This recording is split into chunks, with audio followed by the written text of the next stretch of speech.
ನಮಸ್ತೆ ಎಜಿ ನ್ಯೂಸ್ಗೆ ಸ್ವಾಗತ.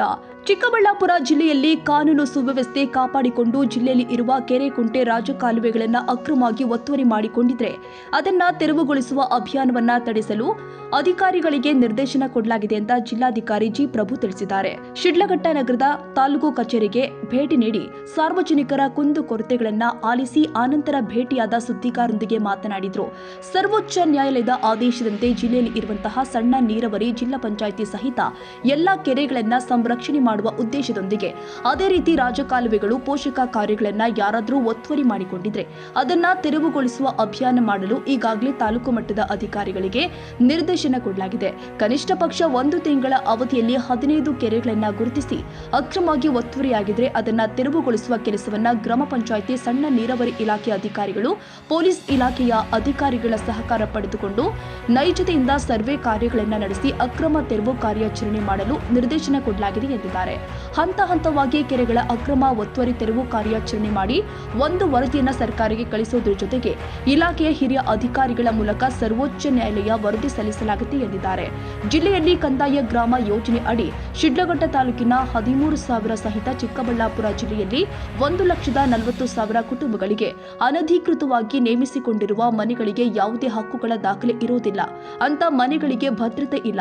ಅವರಿಗೆ ಭದ್ರತೆ ಒದಗಿಸುವ ಸಲುವಾಗಿ ಮುಂದಿನ 8 ರಿಂದ 9 ತಿಂಗಳಲ್ಲಿ ಜಿಲ್ಲೆಯಲ್ಲಿ ಇರುವ ಅನಧಿಕೃತ ಮನೆಗಳಿಗೆ ಶಾಶ್ವತವಾದ ಹಕ್ಕುಪತ್ರ ನೋಂದಣಿ ಸ್ವತ್ತು ತಲುಪಿಸುವ ಕೆಲಸವನ್ನ ಮಾಡ್ತೀವಿ ಎಂದಿದ್ದಾರೆ. ಜಿಲ್ಲೆಯಲ್ಲಿ ಪರಿಭಾವಿತ ಅರಣ್ಯವನ್ನ ಒತ್ತುವರಿ ಮಾಡುವ ವಿಚಾರದಲ್ಲಿ ರೈತರು ಹಾಗೂ ಅರಣ್ಯ ಇಲಾಖೆ ನಡುವೆ ಇರುವ ಗೊಂದಲವನ್ನ ನಿವಾರಿಸುವ ಸಲುವಾಗಿ 600 ಸರ್ವೆ ನಂಬರ್ಗಳಲ್ಲಿ ಡಿಮ್ಡ್ ಫಾರೆಸ್ಟ್ ಅಳತೆ ಕಾರ್ಯವನ್ನ ನಡೆಸಲಾಗ್ತಾ ಇದೆ. ಎಲ್ಲಿ ನೈಜವಾಗಿ ಅರಣ್ಯ ಇರುತ್ತೋ ಅಲ್ಲಿ ಮಾತ್ರ ಭೀಮ್ ಫಾರೆಸ್ಟ್ ಉಳಿಸಿಕೊಂಡು ಇನ್ನುಳಿದಂತೆ ಅಳತೆ ಕಾರ್ಯವನ್ನ ಮಾಡಿ ಸರ್ಕಾರಕ್ಕೆ ವರದಿ ಸಲ್ಲಿಸಲಾಗುತ್ತೆ.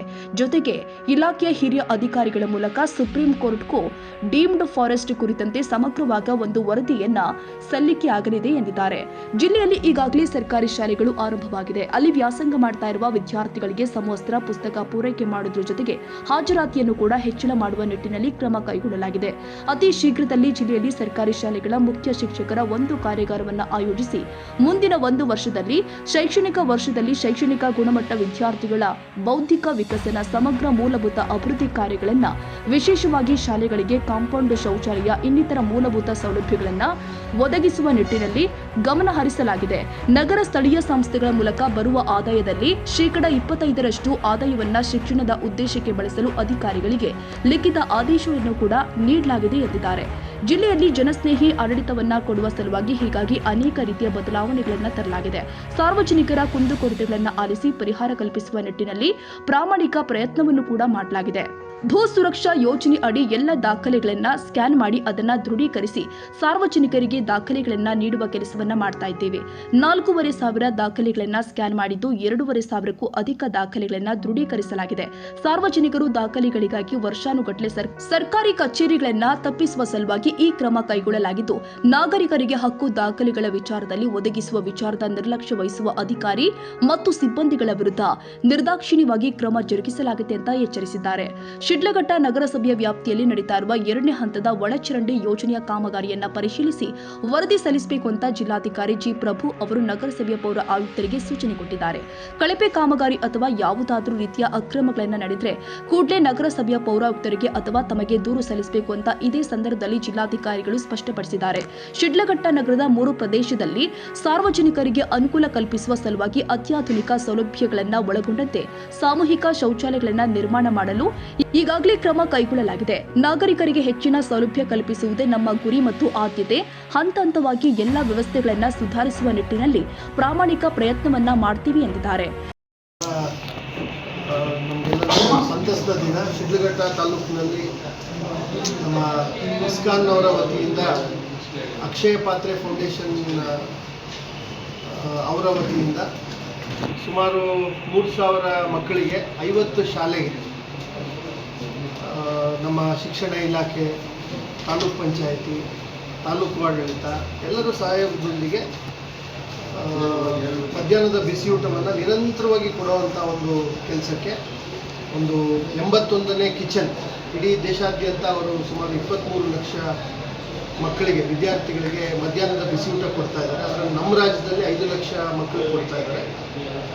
ಅದರ ಭಾಗವಾಗಿ 81ನೇ ಅಡುಗೆ ಮನೆಯನ್ನು ವಿದ್ಯುಕ್ತವಾಗಿ ಅತ್ಯಂತ ವೈಜ್ಞಾನಿಕವಾಗಿ ಮಾಡಲಾದಂಥ ಒಂದು ಅಡುಗೆ ಮನೆ ನಮ್ಮ ಶಿಡ್ಲಘಟ್ಟದಲ್ಲೇ ಅಡುಗೆ ಮನೆಯೂ ಕೂಡ ಇದೆ. ಇದೇ ಶಿಡ್ಲಘಟ್ಟ ವ್ಯಾಪ್ತಿಯಲ್ಲಿ ಸುಮಾರು 3,000 ಮೊದಲನೇ ಹಂತದಲ್ಲಿ 3,000 ಮಕ್ಕಳು 50 ಶಾಲೆ. ಇನ್ಫೋಸಿಸ್ನ ನಾರಾಯಣಮೂರ್ತಿ ಅವರು ಮತ್ತು ಸುಧಾಮೂರ್ತಿ ಅವರ ತಂದೆ ತಾಯಿಗಳ ಸ್ಮರಣಾರ್ಥವಾಗಿ ಅವರು ಒಂದು ದಾನವನ್ನು ಕೊಟ್ಟು ಅದರ ಮೂಲಕ ಕೈಗೊಳ್ತಾ ಇರ್ತಕ್ಕಂಥ ಒಂದು ಸೇವೆ ಇದು. ಅದೇ ರೀತಿ ತಮಗೆಲ್ಲ ಗೊತ್ತಿದೆ, ಈ ಮಧ್ಯಾಹ್ನದ ಬಿಸಿ ಊಟ ಇಡೀ ಜಿಲ್ಲಾದ್ಯಂತ ಸುಮಾರು 71,000 ಮಕ್ಕಳಿಗೆ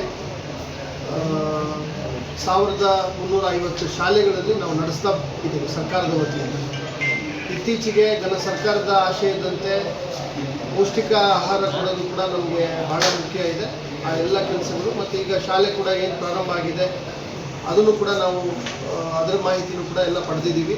ಎಲ್ಲ ಶಾಲೆಗಳಲ್ಲಿ ಸಮವಸ್ತ್ರಕ್ಕೆ ಬೇಕಾದಂಥ ಹೊಸ ಬಟ್ಟೆಗಳ ವಿತರಣೆ ಆಗಲಿ, ಪುಸ್ತಕದ ವಿತರಣೆ ಆಗಲಿ, ಹಾಜರಾತಿಗಳಾಗಲಿ, ಇವೆಲ್ಲವೂ ಕೂಡ ತುಂಬ ವೇಗವಾಗಿ ಈಗ ಎಲ್ಲ ಕೆಲಸಗಳು ಕೂಡ ಆಗ್ತಾ ಇದೆ. ಮುಂದಿನ ದಿನಗಳಲ್ಲಿ ಇಡೀ ಜಿಲ್ಲೆಯ ಎಲ್ಲ ಶಾಲೆಗಳ ಮುಖ್ಯೋಪಾಧ್ಯಾಯರ ಒಂದು ಕಾರ್ಯಾಗಾರ ಮಾಡಿ ಮುಂದಿನ 1 ವರ್ಷ ಶೈಕ್ಷಣಿಕ ಕೆಲಸಗಳು ಹೇಗಾಗಬೇಕು, ಪ್ರತಿ ತರಗತಿಗಳಲ್ಲಿ ಶಿಕ್ಷಣ ವ್ಯವಸ್ಥೆ ಹೇಗೆ ಗಟ್ಟಿಗೊಳ್ಳಬೇಕು, ನೈಜವಾಗಿ ಪ್ರತಿ ಮಗುವಿನ ಶೈಕ್ಷಣಿಕ ಗುಣಮಟ್ಟ ಹೇಗೆ ಖಚಿತಪಡಿಸ್ಕೊಳ್ಬೇಕು, ಅದಕ್ಕೆ ಏನು ಕ್ರಮಗಳನ್ನ ತೆಗೆದುಕೊಳ್ಬೇಕು, ಇವೆಲ್ಲವೂ ಕೂಡ ಸೂಚನೆಯನ್ನು ಕೊಡೋದಕ್ಕೆ ಎಲ್ಲ ಸಿದ್ಧತೆಗಳನ್ನು ಮಾಡ್ಕೊಂಡಿದ್ದೀವಿ. ಅದೇ ರೀತಿ ಸಮಗ್ರ ಮೂಲಭೂತ ಸೌಕರ್ಯಗಳ ಅಭಿವೃದ್ಧಿ. ಒಂದು ಶಾಲೆ ಅಂದಾಗ ಕೊಠಡಿಗಳ ದುರಸ್ತಿ ಇರುತ್ತೆ, ಹೊಸ ಕೊಠಡಿಗಳ ಅವಶ್ಯಕತೆ ಇರುತ್ತೆ, ಕಾಂಪೌಂಡ್ ಅವಶ್ಯಕತೆ ಇರುತ್ತೆ, ಶೌಚಾಲಯದ ಅವಶ್ಯಕತೆ ಇರುತ್ತೆ. ಈ ಬಾರಿಯಿಂದ ನಮ್ಮ ನಗರ ಸ್ಥಳೀಯ ಸಂಸ್ಥೆಗಳಲ್ಲೂ ಕೂಡ ಕನಿಷ್ಠ 10ರಿಂದ 15% ಬರುವ ಅನುದಾನದಲ್ಲಿ ಶಿಕ್ಷಣ ವ್ಯವಸ್ಥೆಗೆ ಮೀಸಲಿಟ್ಟು ಎಲ್ಲ ಯೋಜನೆಗಳನ್ನ ರೂಪಿಸಬೇಕು ಅಂತೇಳಿ ಈಗಾಗಲೇ ನಾನು ಲಿಖಿತ ಸೂಚನೆಯನ್ನು ಕೂಡ ಕೊಟ್ಟಿದ್ದೀನಿ. ಈಗ ಒಂದು ನಗರ ಅಂದ ತಕ್ಷಣ ಮಕ್ಕಳು 25% ಮಕ್ಕಳು ನಗರದ ಭಾಗ ಆಗಿಬಿಡ್ತಾರೆ. ಆದರೆ ಆ ವಿದ್ಯಾರ್ಥಿಗಳಿಗೆ ಮಕ್ಕಳಿಗೆ ಬರುವ ಅನುದಾನದಲ್ಲಿ ನಾವು ಅಷ್ಟೇ ಪ್ರಮಾಣದಲ್ಲಿ ಮೀಸಲಿಟ್ಟಾಗ ಮಾತ್ರ ಅವ್ರಿಗೆ ಬೇಕಾದಂಥ ಗುಣಮಟ್ಟವಾದ ಮೂಲಭೂತ ಸೌಕರ್ಯಗಳು ಸಿಗುತ್ತೆ. ಹಾಗಾಗಿ ಎಲ್ಲ ನಮ್ಮ ನಗರ ಸ್ಥಳೀಯ ಸಂಸ್ಥೆಗಳಲ್ಲಿ ಇರುವಂಥ ಶಾಲೆಗಳು, ಅಂಗನವಾಡಿಗಳು ಇವೆಲ್ಲವೂ ಕೂಡ ಮುಂದಿನ ದಿನಗಳಲ್ಲಿ ಅಭಿವೃದ್ಧಿ ಕಾಣ್ತವೆ ಅನ್ನೋದು ಆ ವಿಷಯವನ್ನು ಕೂಡ ತಮಗೆ ಸ್ಪಷ್ಟವಾಗಿ ಹೇಳಕ್ಕೆ ಬಯಸ್ತೇನೆ. ಅದ್ರ ಜೊತೆಗೆ ಡೀಮ್ಡ್ ಫಾರೆಸ್ಟ್ ಏನು ಪರಿಭಾವಿತ ಅರಣ್ಯ ಇದೆ, ಅದು ಜಿಲ್ಲೆಯಲ್ಲಿ ಬಹಳ ದೊಡ್ಡ ಒಂದು ಸಮಸ್ಯೆ ಆಗಿದೆ. ಇಡೀ ರಾಜ್ಯದಲ್ಲಿ ನಮ್ಮ ಜಿಲ್ಲೆಯಲ್ಲಿ ಈಗಾಗಲೇ ತಾಲ್ಲೂಕುವಾರು ಪ್ರತಿ ಸರ್ವೆ ನಂಬರ್ ವಾರು ಸುಮಾರು 600 ಸರ್ವೆ ನಂಬರ್ಗಳನ್ನು ಏನು ಪರಿಭಾವಿತ ಅರಣ್ಯ ಅಂತಿದೆ, ಆ ಎಲ್ಲ ಸರ್ವೆ ನಂಬರ್ಗಳನ್ನು ಕರಾರುವಾಕ್ಕಾಗಿ ಅಳತೆ ಮಾಡಿ ಎಲ್ಲಿ ನೈಜವಾದ ಕಾಡಿದೆ, ಅನೇಕ ಸರ್ವೆ ನಂಬರ್ಗಳಲ್ಲಿ ಹಿಂದೆ ಅದನ್ನು ನೋಟಿಫೈ ಮಾಡಬೇಕಾದ್ರೆ ಕೆರೆಗಳನ್ನು ನಾವು ನೋಟಿಫೈ ಮಾಡಿದ್ದೀವಿ, ರೈತರಿಗೆ ಮಂಜೂರಾದ ಜಾಗಗಳನ್ನು ನೋಟಿಫೈ ಆಗಿಬಿಟ್ಟಿದೆ, ಸಾರ್ವಜನಿಕ ಉದ್ದೇಶಗಳಿಗೆ ಮೀಸಲಿಟ್ಟಂಥ ಶಾಲೆ ಇತ್ಯಾದಿಗಳು ಜಾಗಗಳನ್ನು ಮತ್ತೆ ಪರಿಭಾವಿತ ಅರಣ್ಯ ಅಂತೇಳಿ ಅರಣ್ಯ ಇಲಾಖೆಗೆ ಕೊಟ್ಟಂಥ ಅನೇಕ ಪ್ರಕರಣಗಳು ಇದ್ದಾವೆ. ಸೊ ಈ ಥರ ವಿವಿಧ ಉದ್ದೇಶಗಳಿಗೆ ಅದನ್ನು ಮಾಡೋದು ಅರಣ್ಯಕ್ಕೆ ಕೊಡೋಕ್ಕೆ ಮುಂಚೆ ನಾವು ಕೊಟ್ಟಂಥ ಜಮೀನುಗಳೇನಿದ್ದಾವೆ ಅವನ್ನೆಲ್ಲ ಪರಾಮರ್ಶಿಸಿ ನೈಜವಾಗಿ ಕಾಡಿದ್ದರೆ ಅದನ್ನು ಉಳಿಸ್ಕೊಳ್ಳೋವಂಥ ನಿಟ್ಟಿನಲ್ಲಿ ಒಂದು ಜಿಲ್ಲಾ ಮಟ್ಟದ ಸಮಿತಿನಲ್ಲಿ ಇವೆಲ್ಲವೂ ಪರಾಮರ್ಶೆ ಮಾಡಿ ಸರ್ಕಾರಕ್ಕೆ ಕಳಿಸಿ ಅಲ್ಲಿಂದ ಸುಪ್ರೀಂ ಕೋರ್ಟ್ಗೆ ಅಂತಿಮವಾಗಿ ಯಾವುದು ಕರಾರುವಾಕ್ಕಾಗಿ ಉಳಿಬೇಕು ಅರಣ್ಯದಲ್ಲಿ, ಯಾವುದು ಉಳಿಬಾರ್ದು, ಕೈ ಬಿಡಬೇಕು, ಈ ಎಲ್ಲ ಕುರಿತು ಅಂತಿಮ ನಿರ್ಣಯ ತಗೊಳ್ಳಿ ಅಂತೇಳಿ ಸೂಚನೆ ಇದೆ. ಅದರ ಆಧಾರದ ಮೇಲೆ ಈಗ ನಮ್ಮ ಜಿಲ್ಲೆಯಲ್ಲಿ ಮುಂದಿನ ಒಂದು 2-2.5 ತಿಂಗಳಲ್ಲಿ ಈ ಪ್ರಕ್ರಿಯೆಯನ್ನು ಪೂರ್ಣಗೊಳಿಸೋದಕ್ಕೆಲ್ಲ ಸಿದ್ಧತೆಗಳನ್ನು ಮಾಡಿಕೊಂಡು ಈಗ ತಾಲ್ಲೂಕುವಾರು ಸರ್ವೆ ನಂಬರ್ ವಾರು ನಕ್ಷೆ ತಗೊಂಡು ಯಾವುದನ್ನು ಕೈ ಬಿಡಬೇಕು, ಯಾವುದನ್ನು ಸೇರಿಸಬೇಕು ಅನ್ನೋ ತೀರ್ಮಾನವನ್ನು ಕೂಡ ನಾವು ಮಾಡೋರಿದ್ದೇವೆ. ಅದಕ್ಕೆ ಸಂಬಂಧಪಟ್ಟಂತೆ ಒಂದು 2 ಸರ್ವೆ ನಂಬರ್ಗಳು, ಅರಣ್ಯದ ಸರ್ವೆ ನಂಬರ್ಗಳು, ಡೀಮ್ಡ್ ಫಾರೆಸ್ಟ್ ಸರ್ವೆ ನಂಬರ್ಗಳನ್ನ ನಾನು ಇವತ್ತು ಭೇಟಿ ಮಾಡಿದ್ದೀನಿ. ನೈಜವಾಗಿ ಕ್ಷೇತ್ರದಲ್ಲಿ ಏನಿದೆ ಅವೆಲ್ಲವನ್ನು ಕೂಡ ನೋಡಿದ್ದೀನಿ. ಒಂದು ಸರ್ವೆ ನಂಬರ್ನಲ್ಲಿ ಎಲ್ಲ ಸುಮಾರು 100ಕ್ಕೂ ಹೆಚ್ಚು ರೈತರು ಅಲ್ಲಿ ಉಳುಮೆ ಮಾಡ್ತಾ ಇದ್ದಾರೆ. ಯಾವುದೇ ಅರಣ್ಯದ ಸ್ವರೂಪವೂ ಕೂಡ ಇಲ್ಲ, ಅಲ್ಲಿ ಏನೂ ಕೂಡ ಇಲ್ಲ. ಸೊ ಈ ಥರದ್ದೆಲ್ಲ ಪ್ರಕರಣಗಳನ್ನು ಪರಿಶೀಲನೆ ಮಾಡಿ ನೈಜತೆಯ ಆಧಾರದ ಮೇಲೆ ಅದನ್ನು ನಮ್ಮಗಳನ್ನು ತೆಗೆದುಕೊಳ್ತೀವಿ. ಜೊತೆಗೆ ತಾಲೂಕಿಗೆ ಬಂದಂಥ ಸಂದರ್ಭದಲ್ಲಿ ನಾಗರಿಕರು ತಾಂತ್ರಿಕ ಸಮಸ್ಯೆಗಳಿರಬಹುದು, ಇಲಾಖಾ ಮಟ್ಟದಲ್ಲಿ ವಿಷಯ ನಿರ್ವಾಹಕರ ತಾಲೂಕು ಆಡಳಿತ ತಹಸೀಲ್ದಾರ್ ಅವರ ನ್ಯಾಯಾಲಯದ ಪ್ರಕರಣಗಳಿರ್ಬೋದು, ದುರಸ್ತಿ ಪ್ರಕರಣಗಳಿರ್ಬೋದು, ನಮ್ಮ ಸರ್ವೆ ಸೆಕ್ಷನ್ನಲ್ಲಿರುವಂಥ ಎಡೆನ್ಸಿಗಳು ಅಲ್ಲಿರುವಂಥ ಪ್ರಕರಣಗಳಿರ್ಬೋದು. ಮತ್ತು ಇದೆಲ್ಲದರ ಜೊತೆಗೆ ಇಡೀ ಜಿಲ್ಲೆಯಲ್ಲಿ ನಾವು ನಮ್ಮ ಭೂಸುರಕ್ಷಾ ಅಂತೇಳಿ ಎಲ್ಲ ಕಂದಾಯ ದಾಖಲೆಗಳನ್ನು ಸ್ಕ್ಯಾನ್ ಮಾಡಿದ್ವಿ. ಈಗ ಸ್ಕ್ಯಾನ್ ಮಾಡಿ ಅದನ್ನು ನಾವು ದೃಢೀಕರಿಸಬೇಕು. ಆ ಸ್ಕ್ಯಾನ್ ಮಾಡಿರೋ ದಾಖಲೆಗಳನ್ನು ದೃಢೀಕರಿಸಿ ಸುಮಾರು 4,500 ದಾಖಲೆಗಳು, ಮಂಜೂರಾದ ದಾಖಲೆಗಳು ಸ್ಕ್ಯಾನ್ ಆಗಿದೆ. ಇಲ್ಲಿವರೆಗೆ ಕಳೆದ 15 ದಿನದಿಂದ 1 ತಿಂಗಳಲ್ಲಿ ಸುಮಾರು 2,000 ದೃಢೀಕರಣವನ್ನು ಮಾಡಿಸಿದ್ವಿ. 2,000 ಗ್ಯಾರಂಟೀಸ್ ದೃಢೀಕರಣ ಮಾಡಿಸಿದ್ವಿ. ಒನ್ಸ್ ದೃಢೀಕರಣ ಆದರೆ ಹೇಗೆ RTCನ ನಾವು 15 ರೂಪಾಯಿ ಕೊಟ್ಟು ಅಲ್ಲೇ ತತ್ಕ್ಷಣ ತಗೊಳ್ತೀವಿ, ಆ ಥರ ಓವರ್ ದಿ ಕೌಂಟರ್ ಇವೆಲ್ಲ ದಾಖಲೆಗಳನ್ನು ತೆಗೆದುಕೊಳ್ಬೋದು. ನಾಗರಿಕರು ವರ್ಷಗಟ್ಟಲೆ ನಮಗೆ ದಾಖಲೆ ಸಿಗಲಿಲ್ಲ, ಆ ದಾಖಲೆ ಸಿಗಲಿಲ್ಲ, ಅದು ಕಳೆದೋಗಿದೆ, ಇದು ಕಳೆದೋಗಿದೆ, ಇವೆಲ್ಲವೂ ಕೂಡ ತಪ್ಪುತ್ತೆ. ಎಷ್ಟು ದಾಖಲೆಗಳು ಏನು ಅಂಥೇಳಿ ಮುಂದಿನ 1 ತಿಂಗಳೊಳಗಡೆ ಎಲ್ಲ ದಾಖಲೆಗಳನ್ನು ಸ್ಕ್ಯಾನಿಂಗ್ ಕಂಪ್ಲೀಟ್ ಮಾಡಿ, ದೃಢೀಕರಣ ಕಂಪ್ಲೀಟ್ ಮಾಡಿ, ನಾಗರಿಕರಿಗೆ ಮುಕ್ತವಾಗಿ ಆಯಾ ತಾಲೂಕಿನಲ್ಲಿ ಅನೌನ್ಸ್ಮೆಂಟ್ ಮಾಡಿ ಮುಕ್ತವಾಗಿ ನಾಗರಿಕರಿಗೆ ಅದನ್ನು ಸಿಗುವಂತೆ ಮಾಡುವಂಥದ್ದು ನಮ್ಮ ಮುಂದಿರುವಂಥ ಬಹಳ ದೊಡ್ಡ ಜವಾಬ್ದಾರಿ. ಕಾರಣ ಯಾಕೆ ಅಂದರೆ ನೈಜ ದಾಖಲೆಗಳನ್ನು ಆಧರಿಸಿ ಮಾತ್ರ ನಾವು ದುರಸ್ತಿ ಮಾಡಬೇಕು ಅಂದರೆ ನೈಜ ದಾಖಲೆ ಬೇಕು, ಪೌತಿ ಖಾತೆ ಮಾಡಬೇಕು ಅಂದರೆ ನೈಜ ದಾಖಲೆ ಬೇಕು. ಯಾವುದೇ ಭೂಮಿಗೆ ಸಂಬಂಧಪಟ್ಟಂಥ ಯಾವುದೇ ಪ್ರಕ್ರಿಯೆಗಳನ್ನು ನಾವು ಮಾಡಬೇಕು ಅಂದರೆ ತಂತ್ರಾಂಶದಲ್ಲಿ ನೈಜ ದಾಖಲೆಗಳು ಅವಶ್ಯಕತೆ ಇರುತ್ತೆ. ಒಂದು ಭೂಸ್ವಾಧೀನ ಮಾಡಬೇಕು ಅಂದರೆ ನೈಜ ದಾಖಲೆ ಬೇಕು. ಅವರಿಗೆ ನಾಗರಿಕರಿಗೆ ಪೌತಿ ಖಾತೆ ಮಾಡಿ ಅವರಿಗೆ ಸೇವೆಗಳನ್ನು ಒದಗಿಸಬೇಕು ಅಂದರೆ ನೈಜತೆ ಇರಬೇಕು. ಅವರು ಅಭಿವೃದ್ಧಿ ಮಾಡೋದಕ್ಕೆ ಅಥವಾ ಕನ್ವರ್ಷನ್ ಮಾಡೋದಕ್ಕೆ ಇಲ್ಲ, ಅಥವಾ ಅವ್ರಿಗೆ ಬೇರೆ ಉದ್ದೇಶಗಳಿಗೆ ಭೂಮಿ ಬೇಕು ಅಂದರೆ ದುರಸ್ತಿ ಆಗಬೇಕು, ಅದಕ್ಕೆ ನೈಜ ದಾಖಲೆ ಬೇಕು. ಈ ಥರ ಎಲ್ಲದಕ್ಕೂ ಕೂಡ ಈ ಭೂ ಸುರಕ್ಷಾ ಒಂದು ಅಂತಿಮವಾದಂಥ ಒಂದು ಪರಿಹಾರವನ್ನು ಒದಗಿಸುತ್ತೆ. ಆ ನಿಟ್ಟಿನಲ್ಲೂ ಕೂಡ ಇವತ್ತು ನಾನು ಪರಿಶೀಲನೆ ಮಾಡಿ ರೆಕಾರ್ಡ್ ರೂಮ್ನ ಗಣಕೀಕರಣ ಮಾಡುವಂಥದ್ದು, ಅಭಿವೃದ್ಧಿಪಡಿಸುವಂಥದ್ದು, ಅದನ್ನು ನವೀಕರಣಗೊಳಿಸುವಂಥ ಕೆಲಸನೂ ಕೂಡ ಪೂರ್ಣಗೊಂಡಿದೆ. ಅದಕ್ಕೂ ಕೂಡ ಅನುದಾನ ಬಂದಿತ್ತು, ಅದನ್ನು ಕೂಡ ಪೂರ್ಣಗೊಂಡಿದೆ. ಸೊ ಈ ರೀತಿ ನಾಗರಿಕರಿಗೆ ಜನಸ್ನೇಹಿ ಆಡಳಿತ ಕೊಡೋದಕ್ಕೆ ಸ್ಪಷ್ಟ ಸೂಚನೆ ಕೊಟ್ಟಿದ್ದೀನಿ. ಕೆಲವು ಕೇಸುಗಳಲ್ಲಿ ಉದ್ದೇಶಪೂರ್ವಕವಾಗಿ ನಾಗರಿಕರಿಗೆ ಹಕ್ಕು ದಾಖಲೆಗಳಲ್ಲಿ ಅವರಿಗೆ ಸಮಸ್ಯೆ ಆಗುವಂಥ ನಿರ್ಣಯಗಳನ್ನು, ಸಮಸ್ಯೆ ಆಗುವಂಥ ಉಲ್ಲೇಖಗಳನ್ನು ಮಾಡಿರುವಂಥದ್ದು ಕೂಡ ನನ್ನ ಗಮನಕ್ಕೆ ಬಂದಿದೆ. ಅಂಥ ಸಿಬ್ಬಂದಿಯವ್ರ ಮೇಲೆ ಖಡಾಖಂಡಿತವಾಗಿ ಕಠಿಣವಾದಂಥ ಕ್ರಮ ತಗೊಳ್ತೀವಿ. ಕಾರಣ ತಪ್ಪಾಗದಲ್ಲೇ ಗೊತ್ತಿಲ್ಲದಲ್ಲೇ ತಪ್ಪಾದರೆ ಅದನ್ನು ನಾವು ಅವ್ರಿಗೆ ಸೂಚನೆಯನ್ನು ಕೊಟ್ಟು ತಿದ್ದುಪಡಿ ಮಾಡ್ಬೋದು. ಆದರೆ ಉದ್ದೇಶಪೂರ್ವಕವಾಗಿ ನಾಗರಿಕರಿಗೆ ತೊಂದರೆ ಕೊಡಲಿಕ್ಕೆ ಆ ಥರದ ಉದ್ದೇಶಪೂರ್ವಕವಾದಂಥ ತಪ್ಪುಗಳನ್ನು ಮಾಡ್ತಕ್ಕಂಥದ್ದು ಅದು ಆಗಬಾರ್ದು. ಆ ವಿಷಯವನ್ನು ಕೂಡ ಈಗಾಗಲೇ ಸೂಚನೆ ಕೊಟ್ಟಿದ್ದೀನಿ. ಮತ್ತು ಪೌತಿ ಖಾತೆಯಲ್ಲಿ ಭಾಳ ವೇಗವಾಗಿ ಸುಮಾರು 30,000ಕ್ಕೂ ಹೆಚ್ಚು, 30ರಿಂದ 40,000 RTCಗಳು ಮರಣ ಹೊಂದವ್ರ ಹೆಸರಿಗೆ ನಮ್ಮ ಶಿಡ್ಲಘಟ್ಟದಲ್ಲಿ ಬರ್ತಾ ಇದೆ. ಇಲ್ಲಿವರೆಗೆ ಸುಮಾರು 12ರಿಂದ 13,000 ಪೌತಿ ಖಾತೆಯನ್ನು ನಾವು ಮಾಡಿಸಿದ್ದೀವಿ. ಮುಂದಿನ ದಿನಗಳಲ್ಲಿ ಇನ್ನು 3ರಿಂದ 4 ತಿಂಗಳುಗಳ ಅಂತಿಮ ಗಡುವನ್ನು ನಾನು ಕೊಟ್ಟಿದ್ದೀನಿ. ಪ್ರತಿ ವಿಲೇಜ್ ಅಡ್ಮಿನಿಸ್ಟ್ರೇಟಿವ್ ಆಫೀಸರ್ಸ್ ಅಧಿಕಾರಿಗಳು ಅವ್ರಿಗೆ ಗುರಿ ಇದೆ. ಅವರವರ ಸರ್ಕಲ್ಗಳಲ್ಲಿ ಎಷ್ಟು ಪೌತಿದಾರರಿದ್ದಾರೆ, ಎಷ್ಟು ಮಾಡಿದ್ದಾರೆ, ಎಷ್ಟು ಬಾಕಿ ಇದೆ, ಅದನ್ನು ನೇರವಾಗಿ ಪರಾಮರ್ಶಿಸ್ತಾ ಇದ್ದೀವಿ, ಮೇಲುಸ್ತುವಾರಿ ಮಾಡ್ತಾ ಇದ್ದೀವಿ. ಆ ಕೆಲಸನೂ ಕೂಡ ವೇಗವಾಗಿ ಆಗುತ್ತೆ ಅನ್ನೋ ಒಂದು ಹಂತವನ್ನು ನಾವು ತಲುಪಿದ್ದೀವಿ. ಇದ್ರ ಜೊತೆಗೆ ಇತ್ತೀಚೆಗೆ ಸುಪ್ರೀಂ ಕೋರ್ಟ್ನ ಆದೇಶದಂತೆ ಇನ್ನೇನು 2-3 ತಿಂಗಳ ಒಳಗಾಗಿ ಇಡೀ ಜಿಲ್ಲೆಯ ಎಲ್ಲ ಕೆರೆಗಳ ಒತ್ತುವರಿ ತೆರವುಗೊಳಿಸಿ ಅದರ ವರದಿಯೊಂದಿಗೆ ನಾವು ಸರ್ಕಾರಕ್ಕೆ ಕಳಿಸಿ, ಸರ್ಕಾರ ಮಾನ್ಯ ಮುಖ್ಯದರ್ಶಿಗಳು ಅಥವಾ ನಮ್ಮ ಸಂಬಂಧಪಟ್ಟ ಇಲಾಖೆ ಸುಪ್ರೀಂ ಕೋರ್ಟ್ಗೆ ಅದರ ಮಾಹಿತಿ ಆಗುತ್ತೆ. ಅದರಿಂದ ಎಲ್ಲ ತಾಲೂಕಿಗೆ ಸೂಚನೆ ಕೊಡ್ತಾರೆ. ಕನಿಷ್ಠ 15-20 ಕೆರೆಗಳನ್ನು ಗುರುತಿಸಿ ಕೆರೆಗಳ ಒತ್ತುವರಿಯನ್ನು ಶಾಶ್ವತವಾಗಿ ತೆರವುಗೊಳಿಸಬೇಕು ಅಂತ ಹೇಳಿದ್ವಿ. ಇಲ್ಲಿವರೆಗೆ ಏನಾಗ್ತಿತ್ತು, ನಾವು ಪೇಪರ್ನಲ್ಲೇ ಒತ್ತುವರಿ ತೆರವುಗೊಳಿಸಿದೀವಿ ಅಂತ ನೈಜವಾಗಿ ಆಗದೇ ಇರ್ತಕ್ಕಂಥದ್ದು ಬಂದಿದೆ. ಹಾಗಾಗಿ ಪಂಚಾಯತ್ ರಾಜ್, ಗ್ರಾಮೀಣಾಭಿವೃದ್ಧಿ ಪಂಚಾಯತ್ ರಾಜ್ ಇಲಾಖೆ, ಸಂಬಂಧಪಟ್ಟ ಗ್ರಾಮ ಪಂಚಾಯತಿಗಳು ಅಥವಾ ಸಣ್ಣ ನೀರಾವರಿ ಇಲಾಖೆ ಇವರು ಸಂಪನ್ಮೂಲ ಕ್ರೋಢೀಕರಿಸ್ಕೊಳ್ಬೇಕು. ಬೇಕಾದ JCB ಇತ್ಯಾದಿ ವ್ಯವಸ್ಥೆಗಳನ್ನು ಅವ್ರು ಕಲ್ಪಿಸ್ಕೋಬೇಕು. ನೈಜವಾಗಿ ಅಳತೆ ಮಾಡಿ ಯಾವುದೇ ಕಾನೂನು ಸುವ್ಯವಸ್ಥೆಗೆ ಧಕ್ಕೆ ಆಗದಂತೆ ವಿತ್ ಪೊಲೀಸ್ ಪ್ರೊಟೆಕ್ಷನ್ ನಾವು ಸಮರ್ಪಕವಾಗಿ ಗಡಿಯನ್ನು ಗುರುತಿಸಿ ಒತ್ತುವರಿಯನ್ನು ತೆರವುಗೊಳಿಸುವಂಥ ಕೆಲಸ ಮಾಡ್ತೀವಿ. ಅದೇ ರೀತಿ ಕಾಲುವೆಗಳು, ರಸ್ತೆಗಳು ಇವೆಲ್ಲ ಇದೆ. ಹಿಂದೆ ನಾನು ಬಂದಾಗಲೂ ಕೂಡ ಶಿಡ್ಲಘಟ್ಟದಲ್ಲಿ ಸಾಕಷ್ಟು ಪ್ರಮಾಣದಲ್ಲಿ ಈ ಥರ ಕಾಲುವೆಗಳನ್ನು ಒತ್ತುವರಿ ಮಾಡಿರುವಂಥ ಪ್ರಕರಣ, ರಸ್ತೆಗಳನ್ನು ಒತ್ತುವರಿ ಮಾಡಿರುವಂಥ ಪ್ರಕರಣ ಗಮನಕ್ಕೆ ಬಂದಿದೆ. ಆದರೆ ಈಗ ಏಕಕಾಲಕ್ಕೆ ದುರಸ್ತಿ ಪ್ರಕರಣಗಳು, ಪೌತಿ ಖಾತೆ, ಕಂದಾಯ ಗ್ರಾಮ, ಕೆರೆ ಒತ್ತುವರಿ ಇವೆಲ್ಲವಕ್ಕೂ ಕೂಡ ಸರ್ವೇಯರ್ಸ್ ವೆರಿ ಇಂಪಾರ್ಟೆಂಟ್.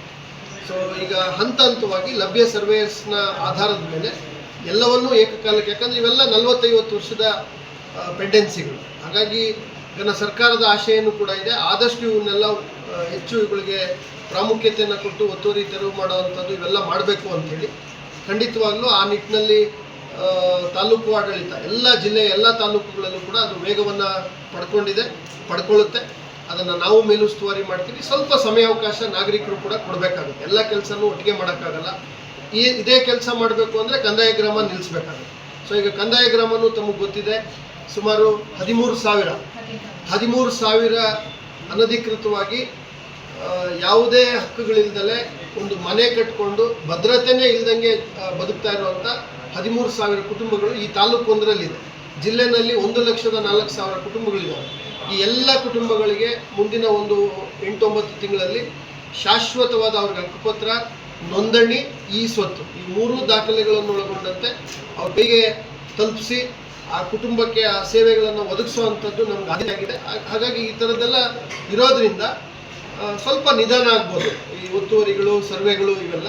ಆದರೂ ಕೂಡ ಇವೆಲ್ಲ ನಮ್ಗೆ ಆದ್ಯತೆ. ಸೊ ಹಂತ ಹಂತವಾಗಿ ಎಲ್ಲ ಕೆಲಸಗಳನ್ನು ನಾವು ಮಾಡ್ತೀವಿ. ಬೇಕಾಗಿರೋದು ಆ ಕುಟುಂಬದ ಸದಸ್ಯರಲ್ಲಿ ಒಮ್ಮತ. ಈಗ ಕುಟುಂಬದ ಸದಸ್ಯರಲ್ಲಿ ತಂದೆ ಹೆಸರಲ್ಲಿ 4 ಎಕರೆ ಇದೆ, 4 ಜನ, 2 ಗಂಡು ಮಕ್ಕಳು 2 ಹೆಣ್ಮಕ್ಳು. ಅನೇಕ ಕುಟುಂಬಗಳಲ್ಲಿ ಹೆಣ್ಮಕ್ಳನ್ನ ಮದುವೆ ಮಾಡಿ ಕೊಟ್ಟಿರ್ತಾರೆ, 2 ಗಂಡು ಮತ್ತು 2 ಖಾತೆ ಮಾಡಿಕೊಡಬೇಕು ಅನ್ನೋ ಪ್ರಯತ್ನದಲ್ಲಿದ್ದಾರೆ. ಎಲ್ಲವೂ ಕೂಡ ಕಾನೂನಿನಲ್ಲಿ ಅವಕಾಶ ಇಲ್ಲ. ಎಲ್ಲರಿಗೂ ಸಮಪಾಲು ಸಮಬಾಳು. ಸೊ ಹಾಗಾಗಿ ಈ ಪೌತಿ ಖಾತೆಗಳಲ್ಲಿ ಮುಂದೆ ಬರೋದಿಲ್ಲ. ಅದೇ ನಮಗೆ ದೊಡ್ಡ ಸಮಸ್ಯೆ. ಈಗ ಅಧಿಕಾರಿಗಳಿಗೆ ಭಾಳ ಸೀರಿಯಸ್ ಆಗಿ ನಾನು ಡೈರೆಕ್ಷನ್ ಕೊಟ್ಟಿದ್ದೀನಿ. ಎಷ್ಟೋ ಕಡೆಗಳಲ್ಲಿ ಸ್ವಯಂ ಪ್ರೇರಿತವಾಗಿ ವಿಲೇಜ್ ಅಕೌಂಟೆಂಟ್ಸೇ ಹೋಗಿ ಅವ್ರು ಕೊಡಬೇಕಾದ ದಾಖಲೆಗಳನ್ನು ಇವರೇ ಕ್ರೋಢೀಕರಿಸ್ಕೊಂಡು ಇವರೇ ತೆಗೆದುಕೊಂಡು ಫೈಲಲ್ಲಿ ಹಾಕ್ಕೊಂಡು ಕೆಲಸ ಮಾಡ್ತಾ ಇದ್ದಾರೆ. ನಮಗೆ ಉದ್ದೇಶ ಏನಿದೆ, ಮರಣ ಹೊಂದಿದವ್ರ ಹೆಸರಲ್ಲಿ ಹಕ್ಕು ದಾಖಲೆಗಳು ಇರಬಾರ್ದು. ಹಾಗಾಗಿ ಏನು ಮಾಡ್ತಾ ಇದೀವಿ ಅಂತ ಪ್ರಶ್ನೆ, ಎಲ್ಲಿ ಒಮ್ಮತ ಇರಲ್ವೋ ಅಂತ ಎಲ್ಲ ಕಡೆಗಳಲ್ಲಿ ನಾವು ಜಂಟಿ ಖಾತೆ ಮಾಡ್ತೀವಿ. ಯಾರ್ಯಾರು ಅವರ ವಾರಸುದಾರಿದ್ದಾರೆ ಅವರೆಲ್ಲರಿಗೂ ಸೇರಿ ಒಂದೇ RTCನಲ್ಲಿ ಅವರೆಲ್ಲರ ಹೆಸರು ಬರುತ್ತೆ. ಅವರು ಅದನ್ನು ಸಮಸ್ಯೆ ಪರಿಹಾರ ಮಾಡ್ಕೊಳ್ಬೇಕು ಅಂದರೆ ಭಾಗ ಮಾಡಿಕೊಂಡು ನೋಂದಾಯಿತ ವಿಭಾಗ ಪತ್ರ ಕೊಟ್ಟರೆ ಅದರಂತೆ ಭಾಗ ಮಾಡ್ತೀವಿ. ಇಲ್ಲ ಸಿವಿಲ್ ನ್ಯಾಯಾಲಯದಲ್ಲಿ ತೀರ್ಮಾನ ಮಾಡ್ಕೊಳ್ತೀವಿ ಅಂದರೆ ಸಿವಿಲ್ ನ್ಯಾಯಾಲಯದಲ್ಲಿ ತೀರ್ಮಾನ ಮಾಡ್ಕೊಳ್ಳೋದಕ್ಕೆ ಅವಕಾಶ. ಯಾವುದೇ ಸ್ವರೂಪದಲ್ಲಾದರೂ ಕೂಡ ಒಂದು ನೋಂದಾಯಿತ ದಾಖಲೆ ಇದ್ದರೆ ಮಾತ್ರ ನಂತರ ಮಾಡ್ಕೊಳ್ಳಿ. ಸೊ ಈ ಸಂದರ್ಭದಲ್ಲಿ ಅನೇಕ ಕುಟುಂಬಗಳು ಸೌಹಾರ್ದಯುತವಾಗಿ ಕುಳಿತುಕೊಂಡು ಆಯಿತು ಎಷ್ಟಂತ ಹೋರಾಟ ಮಾಡೋದು, ಎಷ್ಟಂತ ನಮ್ಮಲ್ಲಿ ಗಲಾಟೆ, ಎಲ್ಲರಿಗೂ ನಾವು ಹಂಚ್ಕೊಂಡು ಸೌಹಾರ್ದಯುತವಾಗಿ ಬದುಕೋಣ ಅಂತೇಳಿ ಅವರು ಕೂಡ ಇಮಿಡಿಯೇಟ್ ಆಗಿ ರಿಜಿಸ್ಟರ್ಡ್ ದಾಖಲೆಗಳನ್ನು ಮಾಡ್ಕೊಳ್ತಾ ಇದ್ದಾರೆ. ಆ ಪ್ರಕ್ರಿಯೆಗಳು ಕೂಡ ನಡೀತಾ ಇದ್ದಾವೆ. ಅದೆಲ್ಲ ಕೂಡ ಸರಳ. ಇದಕ್ಕೆ ಒಂದು ಸಣ್ಣ ಸಮಯ ಅನ್ನೋದಿರೋದಿಲ್ಲ. ಈಗ ಅನೇಕ ಸಂದರ್ಭಗಳಲ್ಲಿ ರಾತ್ರಿ 10 ಗಂಟೆಗೆ ಹೋಗ್ತೇವೆ, 9 ಗಂಟೆಗೆ ಹೋಗ್ತೇವೆ, ಎಲ್ಲ ಸಂದರ್ಭಗಳಲ್ಲೂ ಕೆಲಸ ಮಾಡ್ತೇವೆ. ಹಾಗಾಗಿ ಸರ್ಕಾರದ ಆಶೆ ಏನಿದೆ 10 ಗಂಟೆಗೆ ಇರಬೇಕು, ಖಂಡಿತ ಇರಬೇಕು. ಅದಕ್ಕಿಂತ ಮುಂಚೆ ಆದ್ರೂ ಇರಬೇಕು. ಬೆಳಗ್ಗೆ ಈಗ ನಗರಸಭೆ ವ್ಯಾಪ್ತಿಯಲ್ಲಿ ಪೌರಾಯುಕ್ತರಿಗೆ ಸೂಚನೆ ಕೊಟ್ಟಿದ್ದೀನಿ, ಬೆಳಗ್ಗೆ 6 ಬಿಸಿ ಮಾಡಿ ಎಲ್ಲರೂ ಕ್ಷೇತ್ರದಲ್ಲಿರಬೇಕು. ಎಲ್ಲ ವಾರ್ಡ್ಗಳಲ್ಲಿ ಎಲ್ಲೆಲ್ಲಿ ಕಸದ ಸಮಸ್ಯೆ ಇದೆ, ಕ್ಲೀನಿಂಗ್ ಆಕ್ಟಿವಿಟಿ ನಡೀತಾ ಇದೆ. ಪೌರ ಕಾರ್ಮಿಕರ ಜೊತೆ ನೀವು ಕೂಡ ಹೆಜ್ಜೆ ಹಾಕಬೇಕು ಅನ್ನೋ ಸೂಚನೆ ಇದೆ. ಎಲ್ಲ ಜಿಲ್ಲೆಯ 8 ನಗರ ಸ್ಥಳೀಯ ಸಂಸ್ಥೆಗಳಲ್ಲಿ ಆ ಕೆಲಸ ಆಗ್ತಾ ಇದೆ. ವಾರಕ್ಕೆ 2 ದಿನ 3 ದಿನ ನಾನೇ ಬಿಸಿ 6:30 7 ಗಂಟೆಗೆ ಬಿಸಿ ಮಾಡ್ತೀನಿ. ಸೊ ಹಾಗಾಗಿ ಇಲ್ಲಿ ನಮಗೆ ಮಾಡಬೇಕು ಅನ್ನೋ ಮನೋಭಾವ ಮುಖ್ಯ. ಅದರ ಜೊತೆಗೆ ತಾವು ಹೇಳಿದಂತೆ ಶಿಸ್ತು ಕೂಡ ಬಹಳ ಮುಖ್ಯ. ಆ ಶಿಸ್ತನ್ನು ಎಲ್ಲರೂ ಕೂಡ ಪಾಲಿಸಬೇಕಾಗುತ್ತೆ. ಕಟ್ಟುನಿಟ್ಟಿನ ಸೂಚನೆ ಇದೆ ಅದಕ್ಕೆ ಸಂಬಂಧಪಟ್ಟಂತೆ. ಅದ್ರ ಜೊತೆಗೆ ಈ ಬಾಕಿ ಪಟ್ಟಿ ವ್ಯವಸ್ಥೆ ಏನು ತಂದಿದ್ದೀವಿ, ಪ್ರತಿ ವಿಷಯ ನಿರ್ವಾಹಕರು ಅವ್ರಿಗೆ ತಿಂಗಳಿಗೆ ಆರಂಭದಲ್ಲಿ ಎಷ್ಟು ಕಡತ ಬಾಕಿ ಇತ್ತು, ಆ ತಿಂಗಳಲ್ಲಿ ಎಷ್ಟು ಪಡೆದಿದ್ದಾರೆ, ಆ ತಿಂಗಳಲ್ಲಿ ಎಷ್ಟು ವಿಲೇವಾರಿ ಮಾಡಿದ್ದಾರೆ, 30 ದಿನಗಳ ಒಳಗಡೆ ಎಷ್ಟಿದ್ದಾವೆ, 30 ದಿನ ಆದರೂ ವಿಲೇವಾರಿ ಮಾಡಿದಂಥದ್ದು ಎಷ್ಟಿದೆ. ಈಗ ಬಂದ ತಕ್ಷಣ ನಾನು ಅದನ್ನೇ ಪರಾಮರ್ಶೆ ಮಾಡಿದ್ದೀನಿ. ಕೇಸ್ ವರ್ಕರ್ ವೈಸ್ ಯಾರ ಹತ್ರ ಎಷ್ಟೆಷ್ಟು ಪೆಂಡೆನ್ಸಿ ಇದೆ, ಏನಿದೆ ಅಂತಕ್ಕಂಥ ಮಾಹಿತಿಯನ್ನು ತೆಗೆದುಕೊಂಡಿದ್ದೀನಿ. ಹಾಗಾಗಿ ಇವೆಲ್ಲವೂ ಕೂಡ ಜನಸ್ನೇಹಿ ಆಡಳಿತದ ನಮ್ಮ ಮುಖ್ಯ ಜವಾಬ್ದಾರಿಗಳು. ಇವೆಲ್ಲ ಇರಬೇಕು ಅನ್ನೋದು ಸರ್ಕಾರದ ಅಪೇಕ್ಷೆ ಇದೆ. ಅದನ್ನು ಕಡ್ಡಾಯವಾಗಿ ಅದನ್ನು ಮಾಡೋದಕ್ಕೆ ಸೂಚನೆಯನ್ನು ಎಲ್ಲರಿಗೂ ಕೂಡ ಕೊಡ್ತೀವಿ. ಈ ಸಂದರ್ಭದಲ್ಲಿ ತಹಸೀಲ್ದಾರ್ ಗಗನ ಸಿಂಧು, ತಾಲೂಕು ಪಂಚಾಯಿತಿ ಇಒ ಹೇಮಾವತಿ, ಗ್ರೇಡ್ 2 ತಹಸೀಲ್ದಾರ್ ಮಂಜುನಾಥ್, ನಗರಸಭೆಯ ಪೌರ ಆಯುಕ್ತೆ ಅಮೃತ, ಶಿರಸ್ತೆದಾರ್ ಆಸಿಯಾ ಬಿ ಇನ್ನಿತರರು ಉಪಸ್ಥಿತರಿದ್ದರು. ತಮೀಂ ಪಾಷಾ, ಎಜಿ ನ್ಯೂಸ್, ಶಿಡ್ಲಘಟ್ಟ.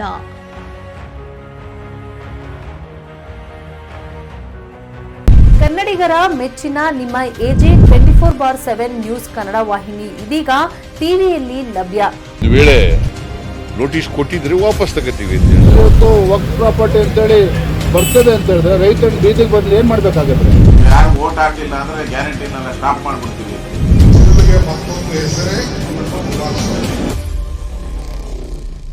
ಕರ್ನಾಟಕ ಮತ್ತು ದೇಶ ವಿದೇಶ 360 ಡಿಗ್ರಿ ಸುದ್ದಿ ಹಾಗೂ ಉತ್ತರ ಕರ್ನಾಟಕ ಬೆಳಗಾವಿ, ಬಾಗಲಕೋಟೆ, ಧಾರವಾಡ, ಹಾವೇರಿ, ಗದಗ, ಬಿಜಾಪುರ ಜಿಲ್ಲೆಯ ಕ್ಷಣ ಕ್ಷಣದ ವಿವರವನ್ನ ಪಡೆಯುವುದಕ್ಕೆ AJ 24/7 ನ್ಯೂಸ್ ಕನ್ನಡ ವಾಹಿನಿಯನ್ನ ಲೈಕ್ ಮಾಡಿ, ವಿಡಿಯೋಗಳನ್ನ ಶೇರ್ ಮಾಡಿ, ಕಮೆಂಟ್ ಮಾಡುವ ಮೂಲಕ ನಮ್ಮ ವಾಹಿನಿಗೆ ಸಹಕಾರ ನೀಡಿ ಮತ್ತು ಚಾನೆಲ್ ಅನ್ನ ಸಬ್ಸ್ಕ್ರೈಬ್ ಮಾಡಿ. ಧನ್ಯವಾದಗಳು.